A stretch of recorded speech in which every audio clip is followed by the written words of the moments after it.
Nothing but bushes. I interviewed some of the youth from a local club that is trying to train Ngong, and they've been trying to slash the bushes there, but it's been a very difficult job. I went to the Tuala Sholinke Road, which was allocated money by the Kenya Roads Board under the road maintenance levy. Remember, Kipchumba Murkomen said that they collected over 96 billion from the road maintenance levy. That road was allocated money. It is so bad that even the residents of that area have been contributing money from their own pocket to try and find ways of making the road for themselves. So far, in their WhatsApp group, they've contributed 371,000, and they're still contributing to try and maintain their own road. Yet they pay taxes. Yet every good that they buy has VAT. Every liter of fuel they buy has road maintenance levy. I went to Muranga, Ikumbi, Karinga, Kagundu Road, launched in July 2023 by President William Ruto. It was even launched twice because CS Mashari had launched it back in 2019. Despite of both launches, nothing, absolutely nothing, in a highly agriculturally productive area. In this case, in fact, it's nothing. Like I cannot even tell you of a culvert. There is hata hakuna maram. Yani, it is the. I went to where the president says in Ruiru, employing 5,000 youth on our digital economy. I found that first, the company that is there employs no more than 1,000 youth, and it's a private company called CCI, which is underpaying our youth, not giving them leave. They work under very toxic working conditions, being, showcased to us as though it's a government project, as if it's a government initiative, as if the station for the use of our taxes. You see, you cannot come to Morara's house. You launch my house, which I built with my money. Then you say, tumejengea vijana. Sasa tuko na mpango ingine. Tumeweka na 15 billion ya hawa mama mboga hawa. Na hawa beba.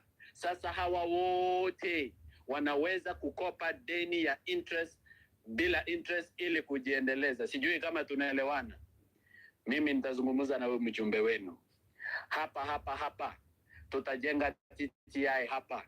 Utakuwa na machines hapo ya hawa vijana kujifunza. Mkisikia mambo ya TTI za educational centers, just go to Pokot South. That is in Rift Valley where William Ruto comes from. A technical vocational center has been built using public resources and it collapsed. It fell flat on its face. Yani nyumba, gorofa, imeanguka chini, imelala kwa nyasi. And public funds have been spent millions. I went to Captain Demi, Wanjohi, Kwamatu, Geta, Kahuruko, Ndunyunje.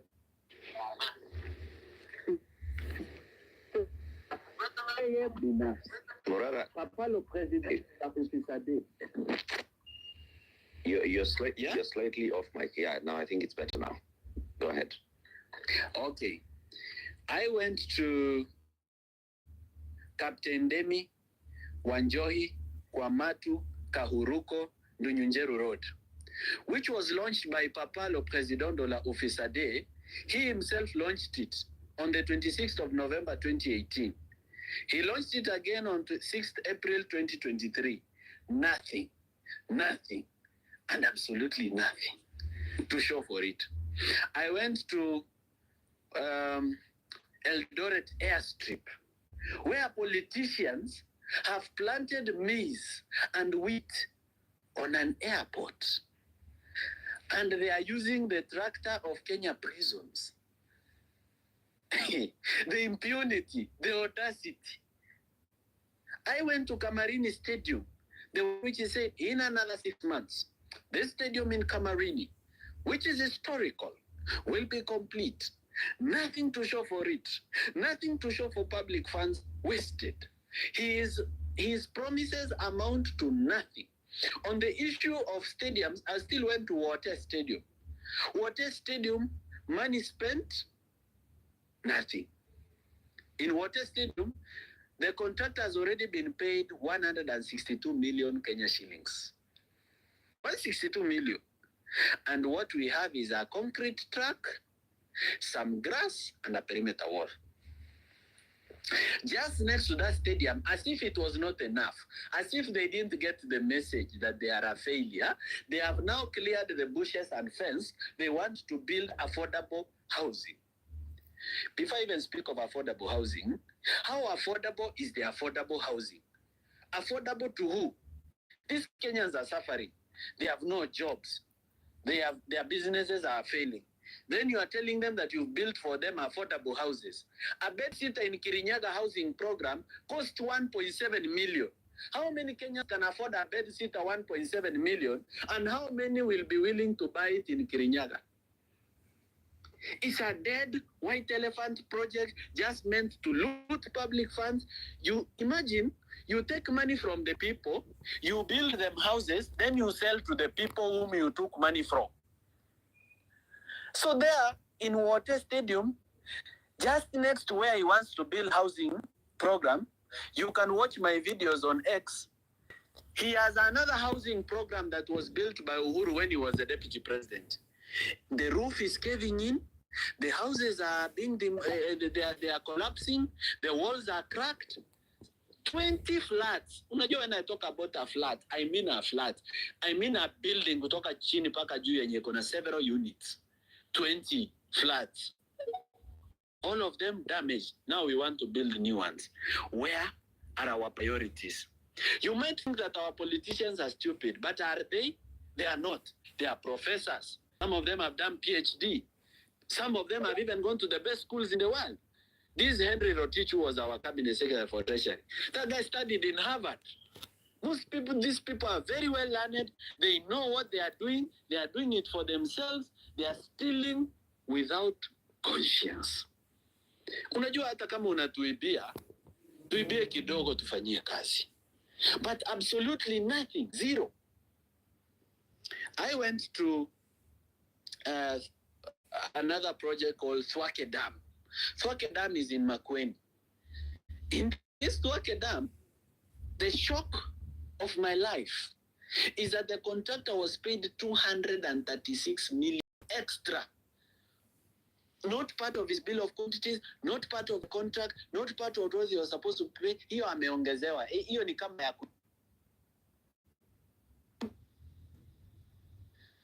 ameongezwa tu 236 million. At hiyo ni interest for late payment. Spending bills. Pending bills of public funds. It is deliberate. It is a problem created by politicians who occupy public office to steal Kenyans' money. Even on Nuno Modedashi Road, which is in Garissa, the contractor has been paid.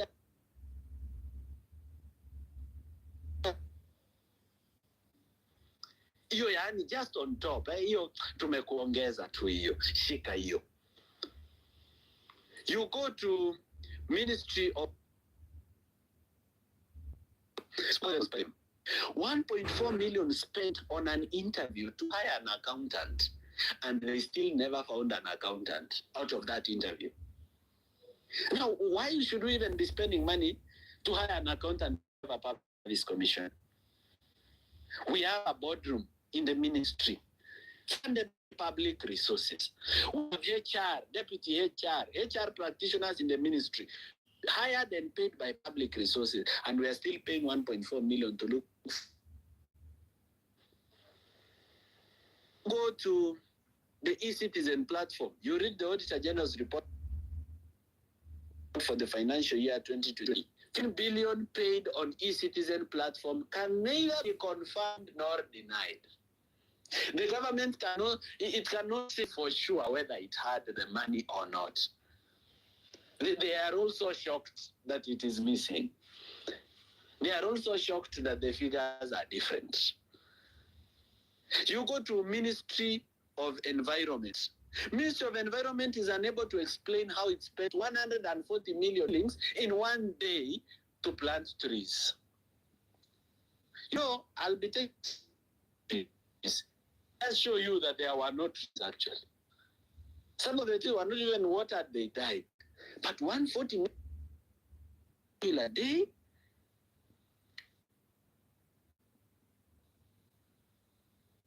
You go to Treasury shillings, withdrawn from Treasury to allegedly to buy shares for Africa Trade and Development Bank and shares for Africa Export-Import Bank, Exim Bank, and to buy shares Jamhuri Holdings Limited, Yatelco.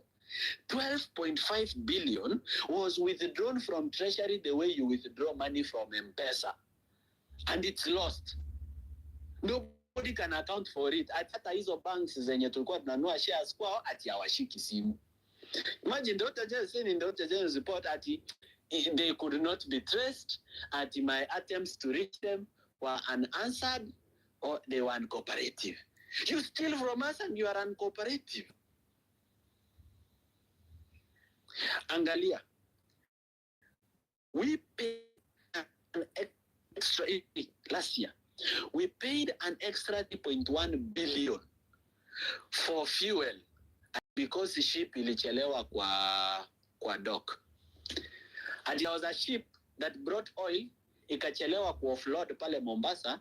We paid what we call demurrage charges ya hiyo ship kuchelewa ya 3.1 billion.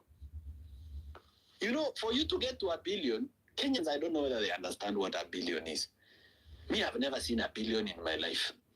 A billion is 1,000 millions. So when you talk about 3.1 billion, we are talking about 3,100 millions. It's that you cannot keep in your bedroom. Unless you denominate it in dollars. You go to London, Kenyans in London, please tell me, our lease for the embassy and chancery building in London expired in 2021. We, the Kenyan people, loving you Kenyans in London, we didn't want you to suffer. We disbursed 1.6 billion in the financial year of 2021-2022 and 2022-2023, 1.6 billion in total for you to buy that building and own it so that it can belong to the Republic of Kenya. We are still paying 60 million shillings per year on rent we purportedly bought. You go to Pakistan, the capital city Islamabad. We have a High Commissioner's residence that we've already paid the contractor more than 400 million for that thing. Today, I was talking to the MP for Kisumu, Shakil Shabir. He told me he went to Islamabad. He was there. The only thing that is there is a wall. New Kuta. You have 400 million yet. My friends, it is time for you to realize that we are living in a crime scene. We are living in a setup. There is no intention for anybody in this executive to do anything in governance. Everybody is thinking about stealing. The one who has not stolen feels left out. If we don't reset the button on Kenya, if we don't flush it out, if we don't drain the swamp, if we do not close this crime scene for investigations and renovations, bwana, msifanye niwe naongea hii kitu kila siku. I will kasirika and go to State House myself. I will go to demonstrate alone because I'm tired and annoyed. But am I about to stop? Oh no, I'm sorry. I'm not about to stop. Today I was at KICC to attend an event called Okoa Uchumi, which is organized by the civil society. I'm supposed to be a speaker at that event. Then when I'm getting out of the washroom, I meet the spokesman of the government. Then we greet each other, nini, tells me, we bana, mimi nahitaji namba yako tutaongea. Now, namba si kitu ya kunyima mtu juu, si dem, si ati ananikatia. Wakati nampea namba, cameraman wake ananipiga picha, so that you just know how desperate they are to say, tushalipa morara. They will use bloggers. Corruption will fight back. They will use bloggers to discredit you. They will go look for your ex-girlfriend and what she can say about you. They will do everything. Corruption is evil. Evil must fight back. But me, I know, whenever you are dining with the devil in the dark, use a long fork. And I'm using a very long fork, and I'm not about to stop my visit for civic education. In fact, that is why I've cut down on my television interviews, because it's taking away the time that I would have used to be on the ground. From tomorrow, I'm resuming the Vampire Diaries Season 2. I'm bringing you a project by the government that is dead and buried and forgotten, and public resources is lost. Kesho, you stay awake to see it.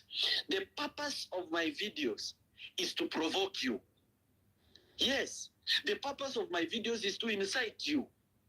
Not to incite you to violence, but to incite you to take charge of civic matters. You are not too small to do something. Even if you have 10 followers, impact the 10. Get this message to your parents, get it to your friends, get it to your village mates. Tell them how corruption directly affects them. Do the little that you can in the space that you occupy, and together it will be a lot. You don't have to do as much as Eric Latif is doing. You may not be able to do as much as Bonnie Mwangi is doing. You may not be able to do as much as Morara is doing. Some things are gifts and talents. But there is something you can do. And I want to tell the people in our country who are upper middle class and the rich, don't abandon the fight for change. The rich and the upper middle class in our country, mjue that you bear a very big burden because you are able. Wacha Gen Z wenye hawana hata pesa ya kujilipia cash bail, wao peke yao ndio wanahangaika huko kwa street kujaribu kuchallenge government. Kijana hata akishikwa apeleko kotini ambiwe cash bail 50,000, they can't afford. Akiambiwa cash bail 20,000, they can't afford. The parents at home have to sell a cow. These people are rich in our country who are the upper middle class. Do something. You as a lawyer, you as an engineer, you as an artist. Umeng'ang'ana umepata kakitu, usiwachilie hao watu. Do what you can. If you can spare 1,000 bob, spare it. If you can spare 10 minutes, spare it. Invest time, invest money, invest your emotions. Let us get this thing done. We are out of time. The clock is ticking. We have very short time to do this. And if, by some luck, this enterprise of criminals who call themselves a government get to 2027, my friend, if we vote them in, we will deserve everything they will do to us. If we vote back these criminals and idiots, we will deserve every single thing they will do to us. We need an electorate that is awake and aware. That is why we must get this message to the villages. I was very happy when Kameme FM highlighted my story, because I know the people that listen to Kameme. Najua kwamba mama mwenye ako huku ushago huko Kiriaine, mwenye ako kwa shamba, ameweka redio pale kwa kona, anaendelea kulima shamba. That is the person we are reaching, so that we remove ignorance from our nation. Once we flush out ignorance, there will be no place for these evil people who have taken hostage of our country to hide.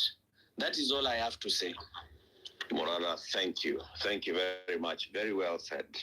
And, the point of the conversation that we're having tonight is, as we look into 14 years of the Constitution of Kenya, 2010, as it's known, let's remember that it places the supremacy of this Constitution in our hands as a people, as the citizens of the Republic. We are the sovereign. Then we have to stop operating as if we are the weaker side and beneficiaries of the Constitution, but that we own the Constitution. And that's why the preamble mentions this Constitution. So we have a big role in ensuring that this Constitution is implemented as we wrote it and as we passed it 14 years ago. Thank you very much, Morara. Morara has been our speaker. Morara is one of our speakers tonight for this conversation, which I'm hosting to say, as we get into 14 years, we are seeing a lot of awareness, more awareness and more civic engagement by the citizens, the ordinary citizens. This has previously been left to civil society actors who have been raising issues, and they're easily pushed aside by people you're funded. Even now, those that have been active, if there isn't protests, have started being dismissed one after the other, that they were funded, they were raising funds, they ate money, they raised millions of shillings, they misappropriated that money, they have no way of explaining how they spent that money. They're being dismissed and being broken down one by one that way. But what role do we have as citizens in ensuring that we get services from our government, that we implement our own constitution as we give unto ourselves? I now want to open the conversation to everybody. I would like to contribute. You can request to be a speaker. I'm just going to give every speaker a maximum of 2 minutes to speak so we can pick as many as possible. Let's keep it to the role of citizens in pushing for accountability, in pushing for the realization of the ideals of this constitution. And let's hear from you. The first person I want to give the mic to is Josephine. Josephine Nganga, go ahead. 2 minutes, please.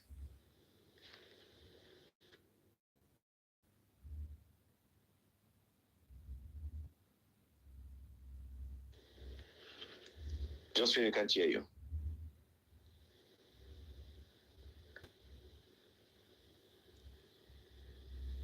I can see you've unmuted your mic, but can anyone hear Josephine? No, I can hear Josephine.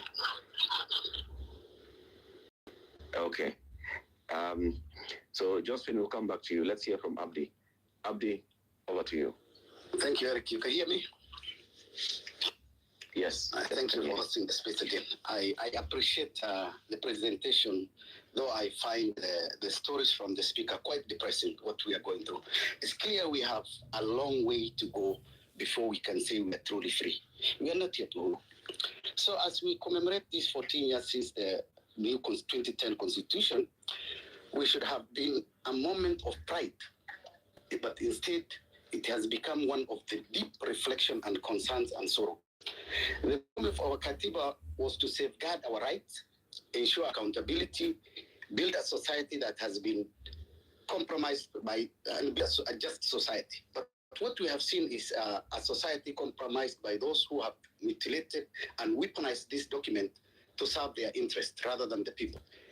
People with questionable credentials are leading us in high office, in leadership, surrounded by an elite that benefit from the status quo and I would say patronism. Poor people remain the losers. They are back to default setting. Eric, winning election was just the beginning. The real test is about governance.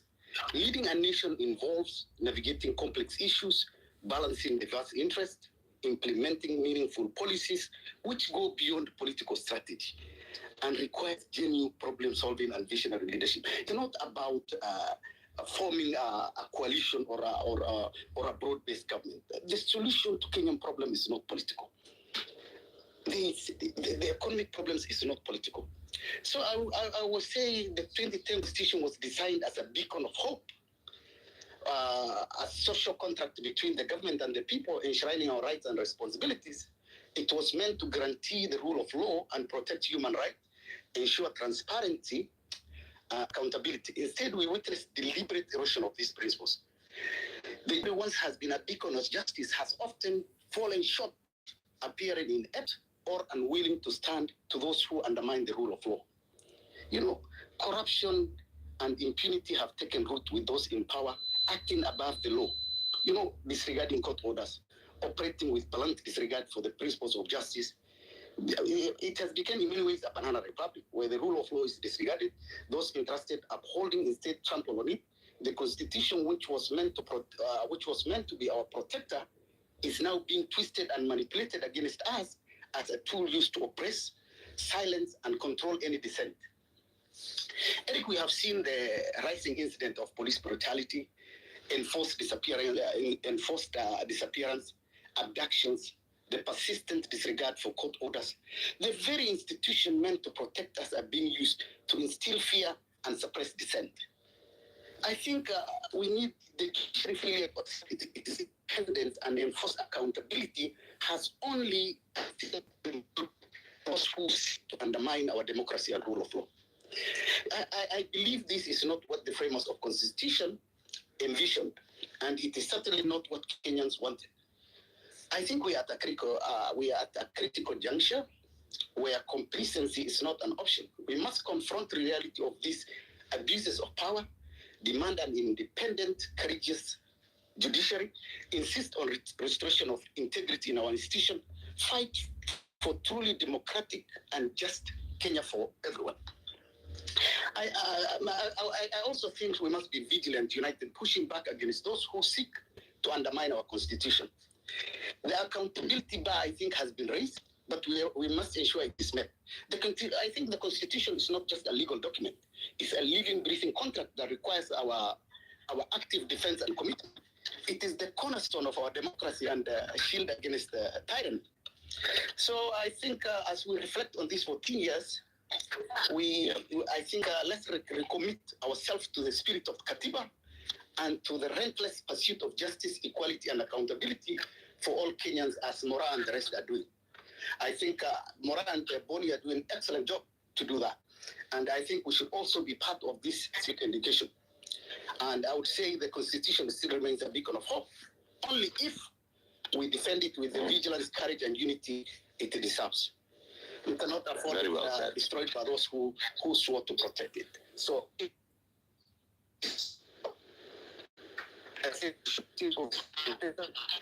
and thank you to the Speaker, Moran Bondi, and hopefully Mondi will do it on Sunday.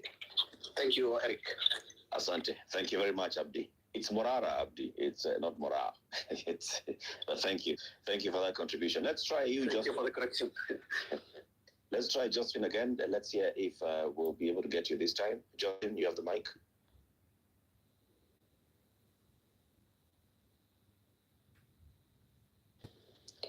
Okay, so there's a problem with your connection or with your gadget, Justin. We still can't get you.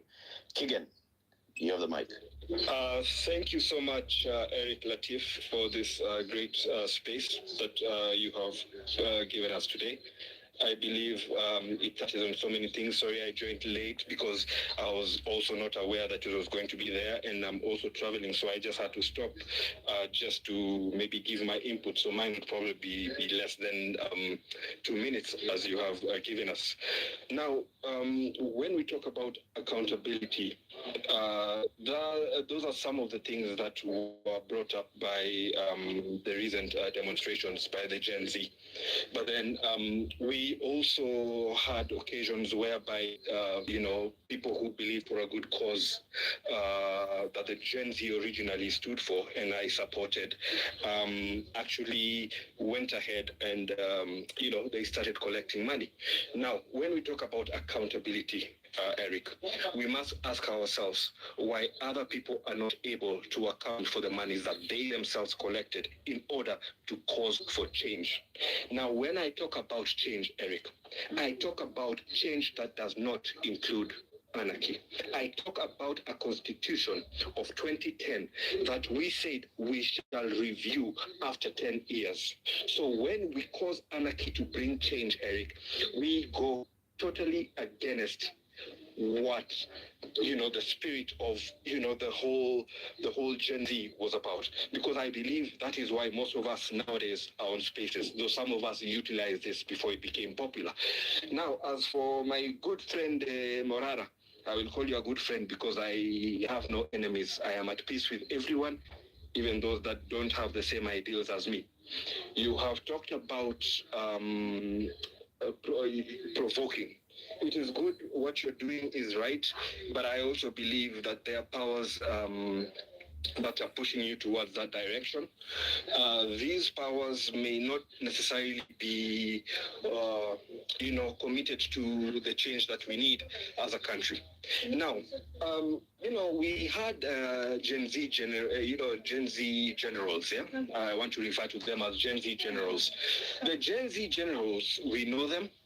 And we know that they had their few minutes of fame, so others will also have theirs before it is done. So my good brother, Morara, I see you're a lawyer. I'm only getting to know more about you now. Please remember, before you, there were many. After you, I do not know how many will be left. But please, let us do things in a structured manner, in a way that also brings Kenyans together. Yes, civil education is good, but please, let us do it in a better manner. Again, what better manner would you propose? You see, I see the way that they try to do things is, first of all, when there was public participation, Eric, I expected that the same people that wanted to shoot down the finance bill would actually be part and parcel of those talks. Why do I say this? Every one of us, Eric, even on your shows, you would highlight these things. Even on social media, you would highlight these things. How is it that they, the Gen Z, never came as a group to participate in this? So now the better way is this: you cannot be leaderless, you cannot be formless, tribeless, and whatever less. Okay, sit down with the leaders of the day, because those are the ones who are chosen and anointed by God. And remember what the Bible says: if you go against those that He has chosen, then there shall be repercussions. I want to say something. I want to give him Morara opportunity here to write a reply, because Keegan says maybe you're acting under the guidance of some other powers. I'm Keegan that I'm acting on behalf, and yes, I'm supported by Kenyans. Kenyans are supporting me. Not all of them are sure about their character. There are people that support me who they themselves have their own issues or their own questions, their own national characters. So in Apple's mind, you don't get to choose who to I don't pick and choose my supporters. I'll be supported even by criminals. For me, the bigger picture is, where are we headed? Now, you say we need to have structured engagement, and I am telling you that it's not structured engagement you can have with a thief that has stolen your money. The only thing they can do is kukupanga, kukucheza, na kukupigisha vipindi. There is no other engagement you're going to have with them, because they don't come to the engagement with clean hands. They come to the engagement to try and shut down your movement, or to try and bring you down for trying to question them on accountability for money that they've stolen from you.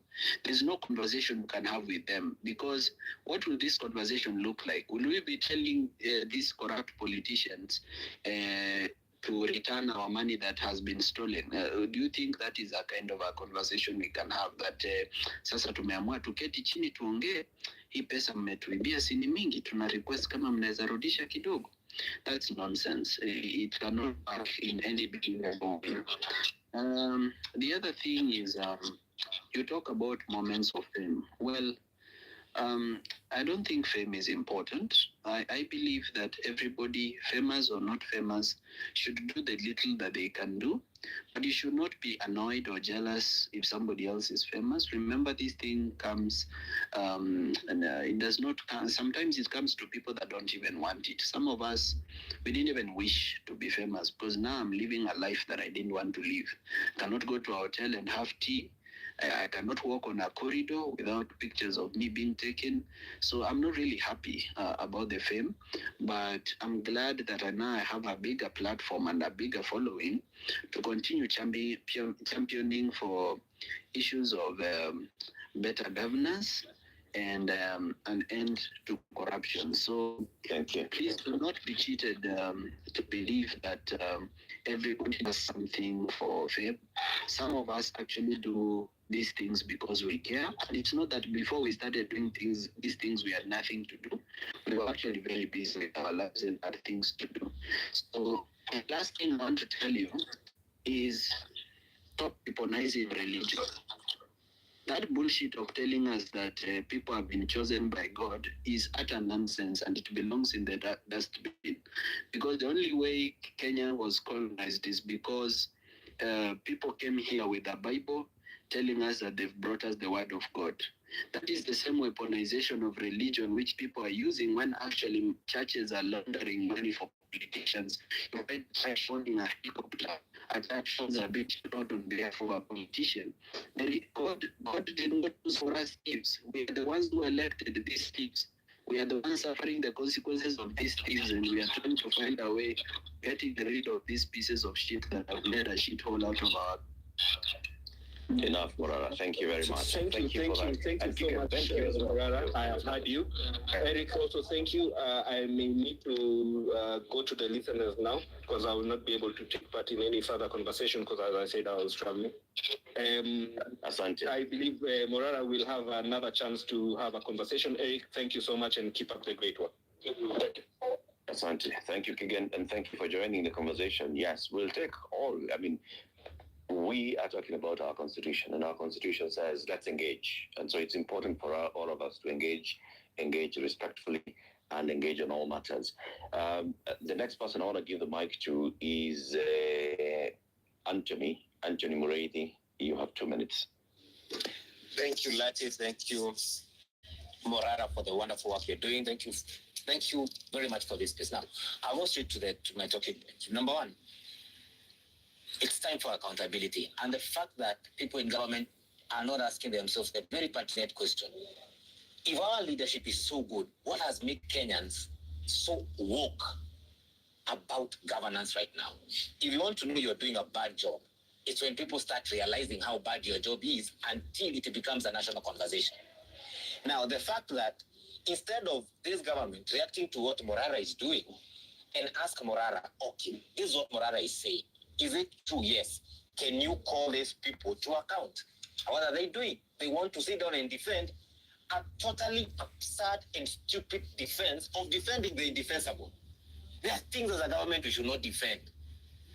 Okay, those are just things. Like when I hear Kigen here trying to compare, the president to he came from God. No, God did not vote. We voted for him, and that's why we are holding him accountable. And to refer to the same Bible, when Saul fell out of favor with God, he appointed people like Morara. And the same Saul treated Morara the same way people want to dismiss Morara. My next answer, who has given Morara this job? It is we, the Kenyans, who have appointed him. We have appointed him and given him that duty to go and tell us this is not working, that is, and we support him for that. Him and millions of Kenyans are having this conversation today. And if work was so good, this conversation will not be happening. Lastly, Mr. Latif, Kenyans have organized themselves, and I'll say it here today to all the 1,000 listeners here. Some of us in our spaces, I call Usulan Rutibe every day on X. Kenyans have organized themselves on Telegram. We have a group that is over 1,000 members strong, structured in a very organized way, from in Diaspora to fundraising to organizing at people who are looking at how can we reconstitute this constitution, what clauses do we need to look at. We have lawyers on that panel, doctors, engineers, everything. That is how bad governance makes people. It makes people come together, identify their strengths, and start looking for a way to save themselves. We have a WhatsApp group that is big, and we are still trying to organize for better governance. And let me tell this government one thing. 2027, that battle will be fought online, on WhatsApp, on X, on Facebook, on Instagram, and on the ground. That is what they are not seeing. And it will hit them in a way they have never been hit before. Because let me tell you, Eric, the only space they can is on this one. Thank you, Lati. Thank you, Anthony. Next speaker, Mariam, you have the mic. Mariam. Yes, thanks a lot, Eric. I hope you're doing well.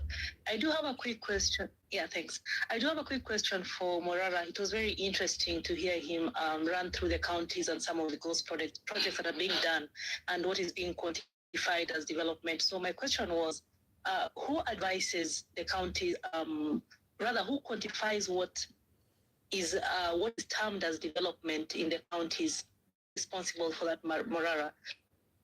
That was my question, actually, Latif. And where is this information found? Thank you. Thank you. I think, Mariam, the best person to respond to that will be Bonnie, who's been looking at the counties. Sorry. Bonnie was speaking. Yes. Yeah, Bonnie's here. Bonnie, you can respond to that. Happy to answer that. So the question you asked is a very important question. And there's no law, there's no guidelines that tells these people what's development. I mean, the idea is to use your common sense, right? To me, the premise of development is we are equipping the people with the ability to attract investment. We are basically setting up the country for growth, right? So things like infrastructure, things like communication networks, things like roads, right? Things like utilities that are there, power, things like that. But when you really look at these counties and the way they spend your money, oftentimes they change things at the end just to make sure that they fit into the law. So, for example, I've seen counties where they buy fertilizer, right? And they might call it recurring expenditure, but then at the end of the fiscal year, when they see that it's going to be over 70%, all of a sudden they call it, development. I was just going over the example of the county of Seattle, right? You cannot tell me that building or fencing offices for the MCAs is development. You're not developing anything, right? When you spend money digging boreholes, right? When you spend money building offices for the politician, that's not development. And if you want to look at, if you really want to get an idea of what we are doing with people's money, just look at a county like Turkana, right? Over the last 10 years, Turkana has received 100 billion shillings from you and I, because that county can only raise 1% of its budget. 1%. So you send 100 billion, and then you look at that county at the end of 10 years and you say, how much development do we have?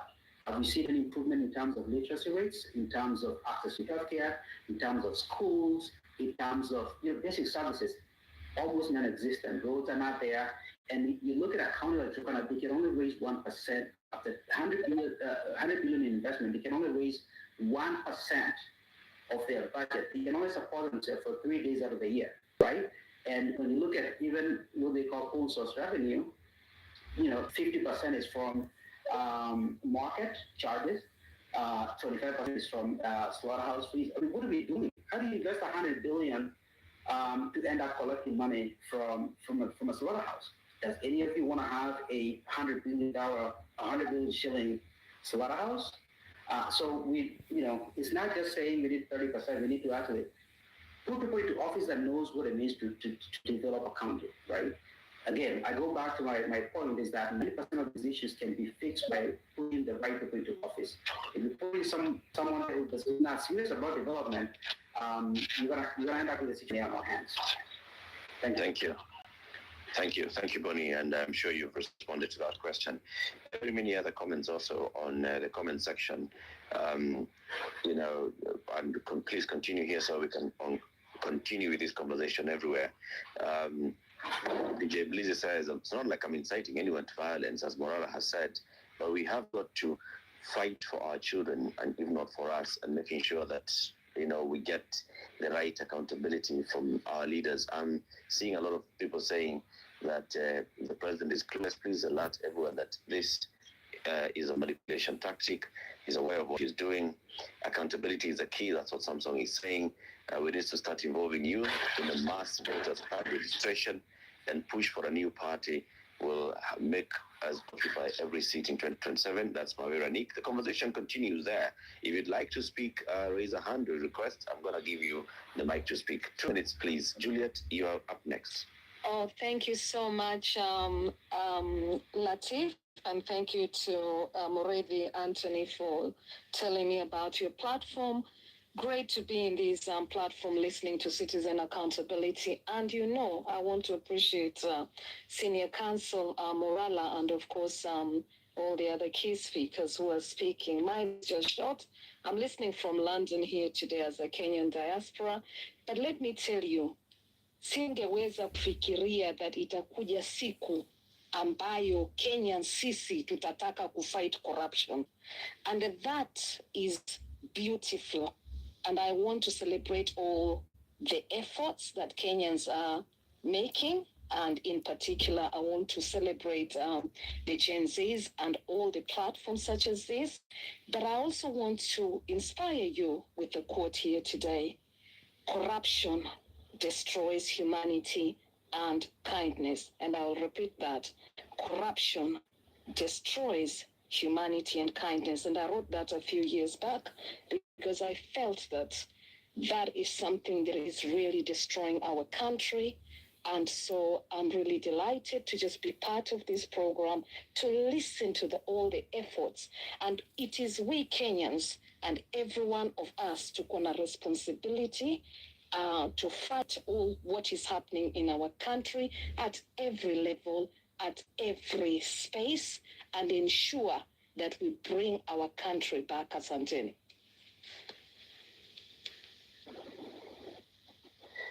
Thank you, Juliet. The real Joe, 2 minutes.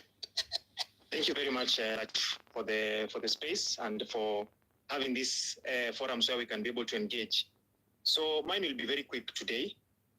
For me, I don't want to really say that our constitution is 14 years old. Probably because for me, I don't think it's a baby that was born, has not been brought up properly, and therefore the baby is malnourished. The baby is supposed to be 14 years old, but still looks like a very small child, like a baby. And therefore, we cannot say it is 14 years old. So we still need a lot of work to do. Having said that, one of the very, very fundamental things, and I draw this from the preamble of the Constitution, is if you look at the preamble of the Constitution, it talks about a government that recognizes the values of human rights, equality, freedom, democracy, social justice, and rule of law. This is where we're getting it wrong, completely. We're getting it wrong from just the very, very fundamental aspects that our Constitution was driving. You look at a leadership that is very, very selfish, making decisions for their own interest and not for the interest of Mwananchi. And just like Morara has said, we are in a crime scene. We are not in a country. We might even say we are in a failed state. If I look at the news every day, I'm shocked. There's an MP trying to bring in an act to limit people trying to exercise Article 37. And I look at this as an assault to the Constitution. Someone who doesn't understand the history of our Constitution and the history of protests in our Constitution and what protests have been able to make us achieve in our country, including even the repeal of Section 2A, then you see that this is a leadership that is only pushing its own agenda. And we have to put an end to this madness. And therefore, I thank the people like Morara who are currently doing we are calling it civic education. I'm going to call this civic evangelism. We are spreading the civic gospel. And therefore, this is the best way to do it. We are winning the information war. We need to continue pushing.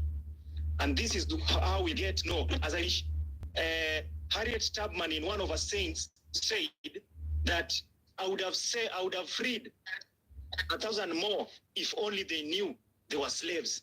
Let us ensure that people know that they are slaves so that we can free them from this slavery. Thank you very much, Latif. Thank you, Joe. Thank you very much. 2 minutes, Grace Oluwande. Thank you for can you hear me? Go ahead, Grace. Yes, thank you for the mic. I think I have 3 issues to address. First of all, I want to thank Morara for the good work he's doing, but I've just seen a post he was with the government spokesman, so I hope he'll clarify that as well. But as I continue, it's already clarified, Grace. If we look at education sector, teachers are not paid well. To an extent, the government has not released the medical cover for teachers. So if generally we look at teaching, at education in general, it looks like buying yourself a Range Rover, and you know very well you cannot afford to maintain the Range Rover, you cannot to fuel it, and that is what is happening in our education sector. This system of education, I think the government was trying to implement it, But again, because it is very expensive, the government is not in a position to establish it. Because if we have schools, children learning under the tree, and we want to implement CBC, that actually needs practical work most of the time, and also more teachers with less students in the classroom, then it means that this system actually, it's a charade. It's not working. That is number one on this education sector. Number two, if you check the newspaper of yesterday, it is said that most of NHIF workers, managers, don't have a Form 4 certificates. And the ones that have a Form 4 certificate, they are forged. So you can see the kind of regime we are dealing with, which cannot even respect the aspect of education as equalizer, and also does not give people who really deserve to be there opportunities to be there to lead or to work. Last but not least, I also want to talk about where Kenya has to pay 14 billion extra in pipeline construction deal. This is when Treasury failed to release the money that was supposed to be compensated to the people who gave their land to the government, and the contractor is charging around 2-point-something million each and every day. So as much as we want this accountability, the first sector that we should be attacking is the Treasury. They should be telling us, why are they not releasing money on time? That is first question that we should be asking them. Secondly, when they fail to release money, like the way I saw it last week is when they were releasing 30 billion shillings to the counties. So it means right now we have a constitutional crisis and the Treasury cannot really account for our money. So those are the questions that we will be asking ourselves. Thank you for listening. Thank you. Thank you, Grace. Thank you very much for that input. Chris, you have the mic for 2 minutes.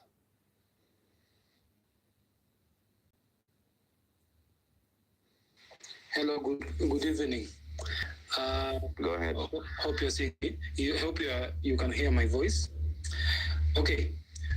First of all, I want to thank Morara, I want to thank Bonnie, and I want to thank you, Latif.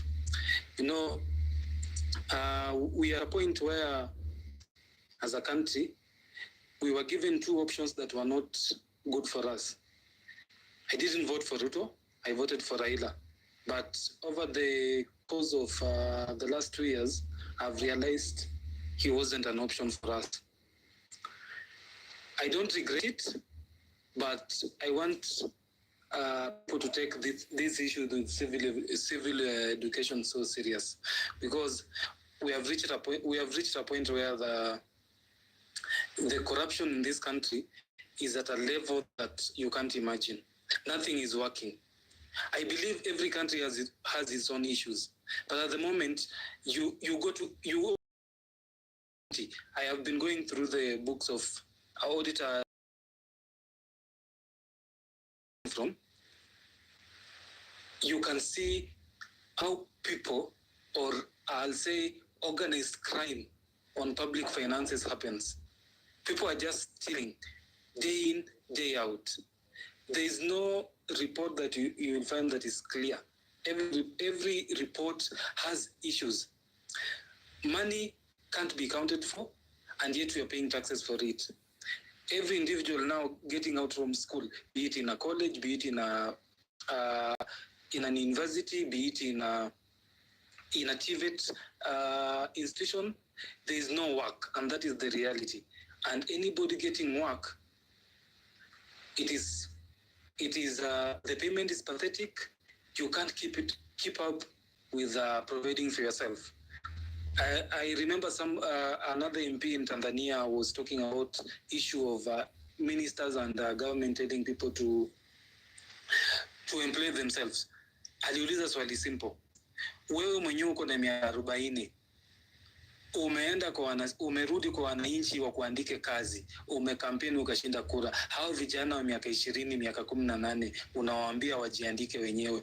Watoe wapi hiyo uwezo wa kujiandika kama wewe mwenyewe ulifikisha miaka 40 na ulishindwa kujiandika kazi?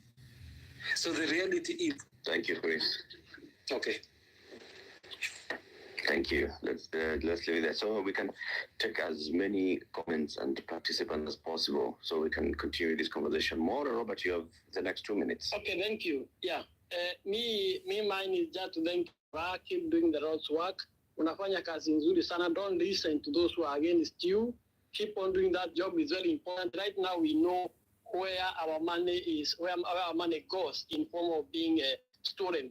But the key thing about Katiba at 14 is that we started on the wrong foot. You see, from 2013 when we held our general election, that's when this constitution was supposed to come in full force. After 10 years, we revived it. But what happened is that we put people into office, the president and the president, who violated the 2010 Constitution, Chapter 6, to get into power. So if I come to your home now, Eric, if I come to your home, I bet you are not there. I break the door and I go to your fridge. I get a drink. I sit down. I start drinking. And when you come, you don't say anything. There is something wrong with me, definitely. So how did you expect who and Ruto, who violated Chapter 6 of the Constitution, to respect this Constitution? And that's why you see from 2013 until today, this Constitution is being violated right, left, center. People with integrity issues, people who are corrupt. The DPP who are supposed to be independent is being tossed around like a toy. Is being told, release this, Kamata, who you name it. There you are. So until we get somebody who is ready to implement the 2010 Constitution, we are going nowhere. Don't expect anything. Expect Kenya to continue getting into deeper, into poverty, into debt and everything, until we get somebody who is ready to tackle corruption head on and to respect the 2010 Constitution. Thank you. Thank you very much. I want to give a few moments to Bonnie Mwangi to speak to us because Bonnie has to drop off and get onto other engagements. Bonnie, what would you say is your, exit remark? And then we shall extend this. I hope, Morara, you can stay with us for another 20 minutes so you can hear few more people. Bonnie?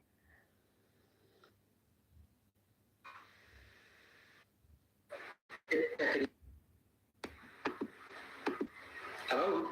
Yes, go ahead. Go ahead. Okay, thank you. My parting message for Kenyans is this. And I said this before, the time for passive citizenship is over.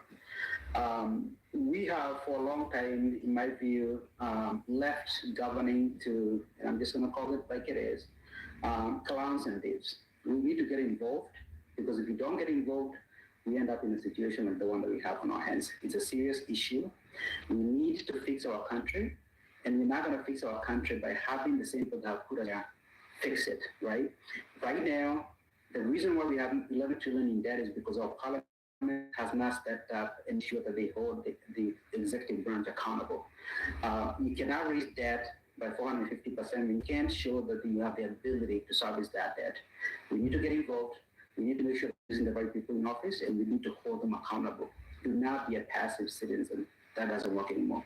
Thank you for the opportunity, Eric, and everyone for joining me. Thank you. Thank you very much, Bonnie, and I hope to engage with you again soon and in the future just to highlight the issues that you've been raising. Keep doing the good work. I'm sure everybody will clap. Everybody who's able to clap for Bonnie as he leaves, just go ahead and put up that emoji, clap for him and say, Asante sana, keep doing the good work that you're doing, Bonnie. We are behind you, we are supporting you, we are waiting to consume all the information that you channel for us. Keep doing it. Linda, you have the mic for 2 minutes. Thank you, Latif. I think my submission is very simple. At this point, I feel like we should extend the civic education to civic participation as well. Because my feeling is that, for the longest, Kenyans have just been participating through voting. And it's for the very first time that we are seeing that the process of governance is more than just voting. It's just with this protest that I can see a lot of us Kenyans are becoming aware of things like how can we record our MPs. So I think going forward, we need to understand how we can participate through in the constitutions, in the process of governance. Like at the end of voting, that's not where things end. Then the second thing I would speak about is the translation of the constitution, because I don't think everyone truly understands it. And when I say translation, I don't mean like languages. I just mean like illustrating it in a way that the masses can understand it. When you look at what Morara is doing, for example, it's translating what corruption means to the masses. So in the heads of, maybe our parents, they are able to understand. We say this government is stealing, it means a certain thing. And I usually refer to the rites of passage in our, communities where every person would know who they are, what their responsibility is, depending on what position they are bestowed. So I think in that way we are lacking, where most of us don't know with this new form of governance, because democracy has been brought to us. We do not know what our responsibilities are and how we can participate. I think that's where the translation comes in, so that even the old people can vie for these seats and they can execute, because they know what is expected of them. And as a movement, the last thing I would say is just to keep on sharing each other's work. I don't think every one of us has a big platform or like such big influence, but if we keep on sharing each other's work, because as Morara said, and a lot of other speakers have heard, it's like everybody should do whatever little they can. But I think to push that little, there also needs all of us to like push each other's work. I think that could be very helpful. That's it for me. Thank you for hosting, and thank you everyone for joining, and I'm happy to from everyone. Thank you, Ndinda. Mizani 254, you have 2 minutes, with the mic, and then Kenya, you also have 2 minutes. Actually, so we can accommodate more people. It's 1.5 minutes. Well, Mizani, go ahead. That was quick. Thank you, Eric, and I appreciate you giving me the opportunity. I'll make it very quick. In 2007, 2008, a child that was the age of 5 could comprehend what was happening, and therefore today they are the age of 22. On the 27th of December, 2007, 2008, post-election violence saw a number of Kenyans losing their lives. And the 27th of August, like we speak today, August 2010, we would have then a new constitution.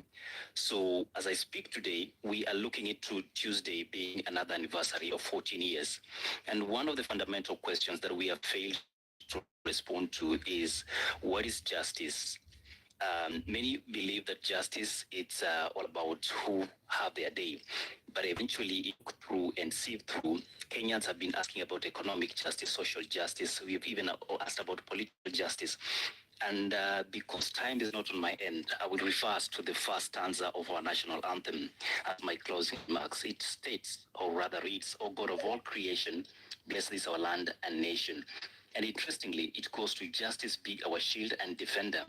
May we dwell in unity, peace and liberty, plenty be found within our borders. This country has been sold peace, but nobody talks about justice and nobody talks about the plenty that comes with it.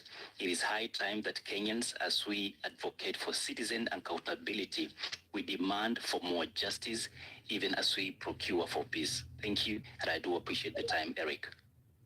Very well said, Mizani, very well said. Justice be our shield and defender. In Kenya, 1.5 minutes. Thank you, Eric. I'm here specifically to talk to the young people and the young people of this country, Kenya. I'm here to want you guys to know that we have a huge responsibility and a huge role that we are supposed to play in making of the new Kenya that we want.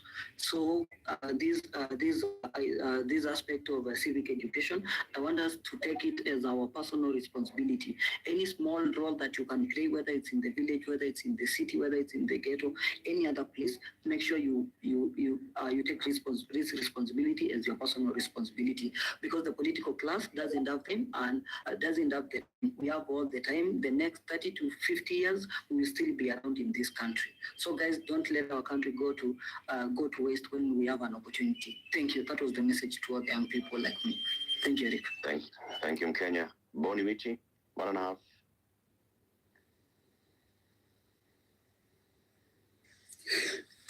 Thanks, Latif. Thank you, Morara. Don't be cowed by guys like Kigan, government apologists, who might want to derail you. We love what you're doing and we support everything that you're doing. I want to talk about two things, Eric. I'm really concerned about the SHIF and university issue. Our education system and the health system. William Ruto cannot, Kenyans know, everyone knows, cannot come out with a policy, a system to help Kenyans. Why are we allowing them, the crooks, to destroy the two fundamental systems in a country, the health system and the education system? Those are the two reasons that can take me back to the streets today. So, to fellow Kenyans, let us not allow this to see the light of day.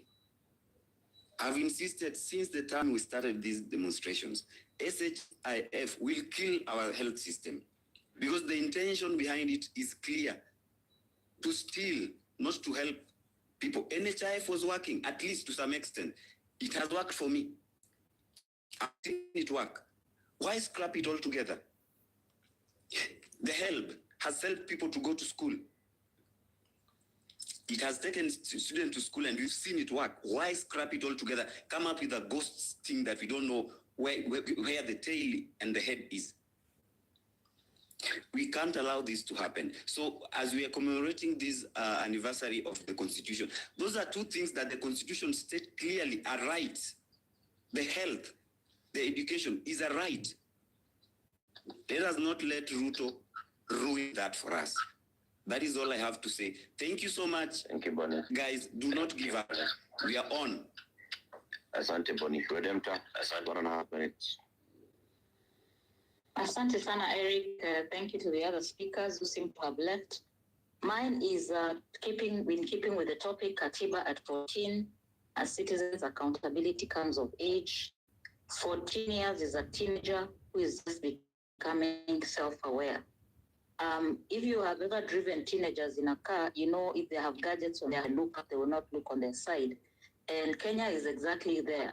They were doing fine until they started hitting potholes and the vehicle was swerving off the road, and then now they are screaming.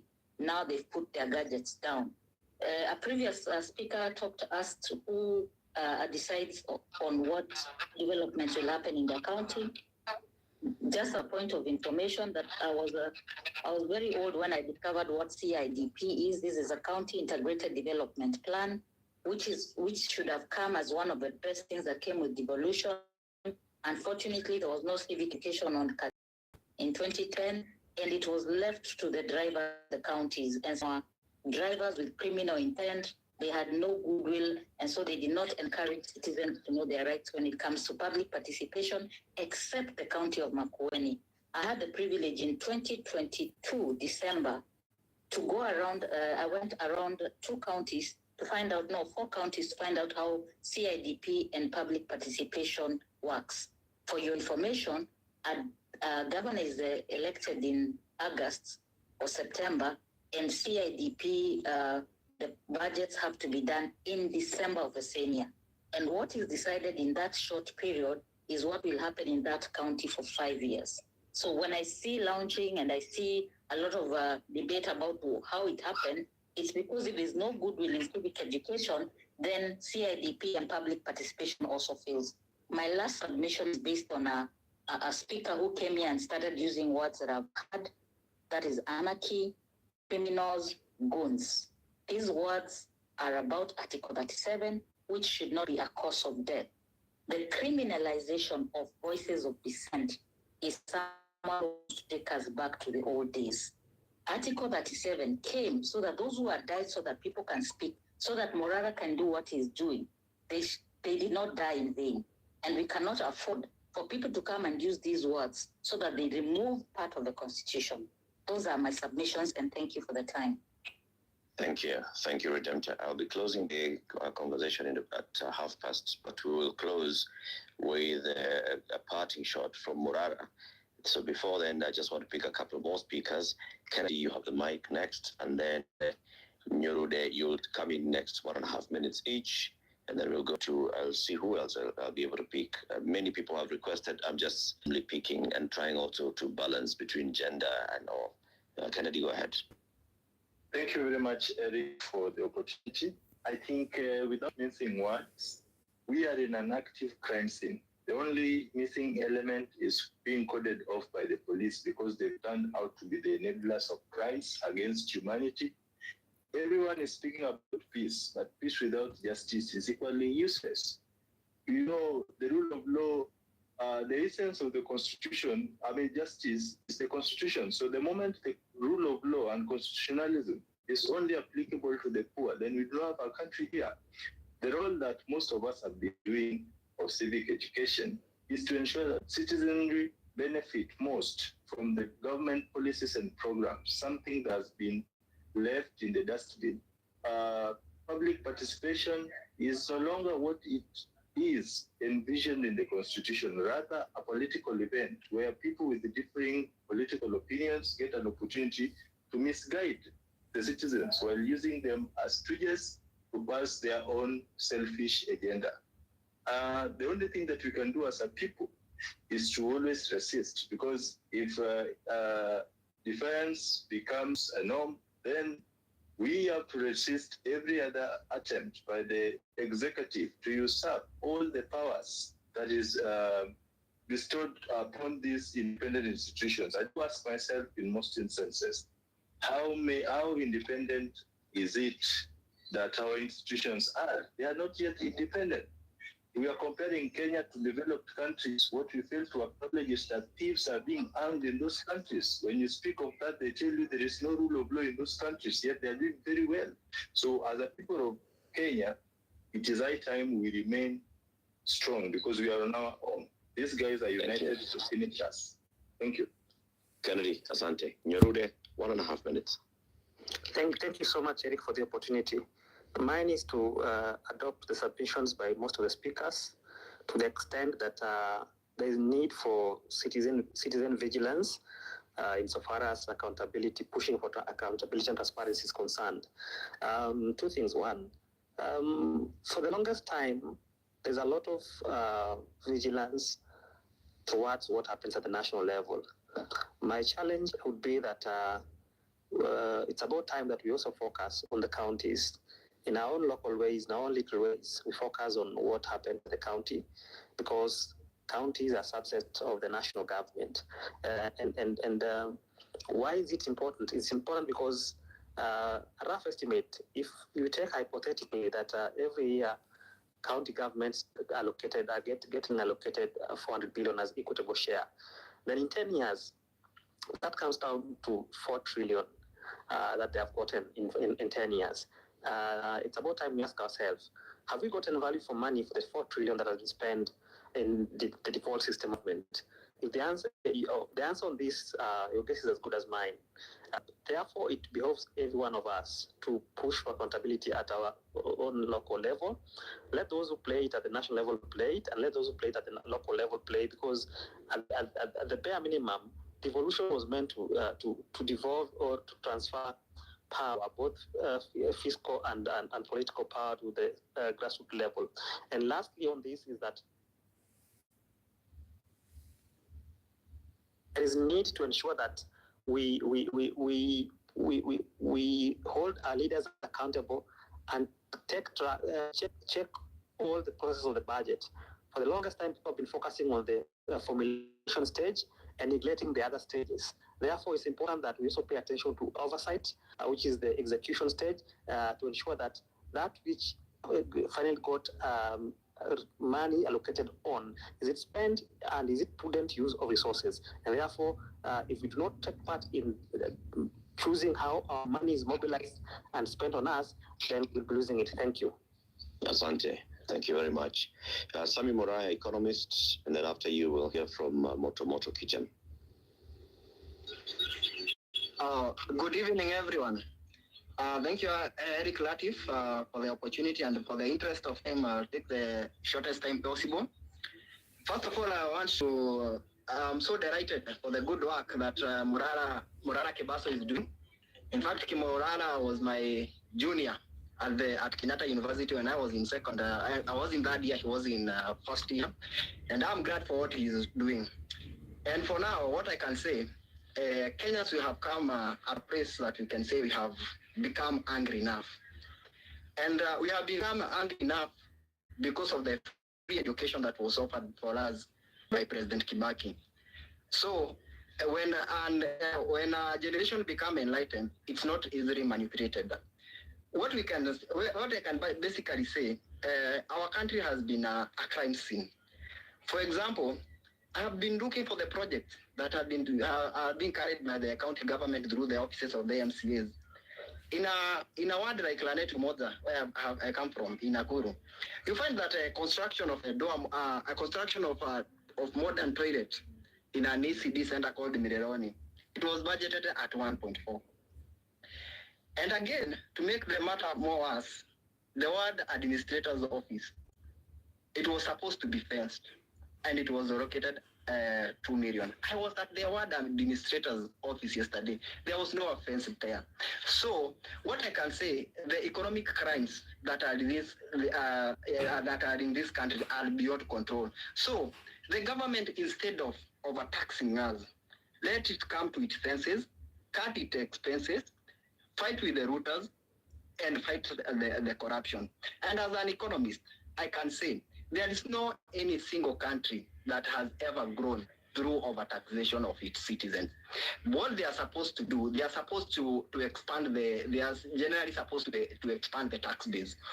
And again, according to the new funding model at the university level, that funding model is venomous as venom itself.